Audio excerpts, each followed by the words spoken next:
For as long as I can remember in regards to my education, group work has been entrenched in many different subjects, from small poster projects in primary school, musical productions that involved the entire school, PowerPoint presentations in pairs, dance groups in PE that had to create and perform their own dance number in front of the other groups, oral presentations on Shakespeare that were conducted in pairs or teams, to big group assignments that take weeks to plan, produce, and finalise, where each member was supposed to play a key role in the group. Group work, therefore, I have found a very normal part of education and something I have become very accustomed to in my experiences in primary, secondary, and tertiary education. It is something that I feel you can gain a lot from, as you're not only sharing one another's ideas, but also increasing your relationships with your student peers. But it is also something that can be a great hindrance and burden if a group or pair has one dominant student or students who don't participate or contribute fairly. I recall two examples of different ways group work can be helpful and also infuriating simultaneously.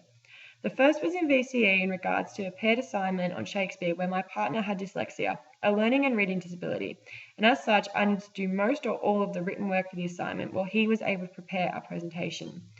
However, in a way, we worked with each other's weaknesses as I prepared the written analysis for the presentation and he presented our assignment to the group, something I was not comfortable with as at the time I was not good at speaking in front of a group.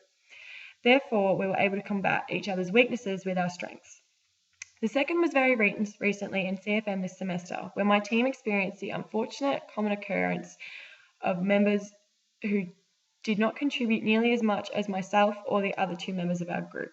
This member was often late or absent to class, and when we would meet outside class, this member was often distracted or disengaged or with a different group of friends, and thus required a ridiculous amount of direction from the rest of the group to what he was supposed to be doing. So the remainder of our group was forced to pick up the slack as this one member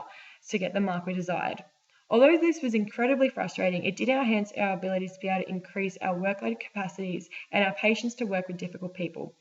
as well as increasing the respect myself and the other two members of the group that were contributing equally or more than their share had for each other,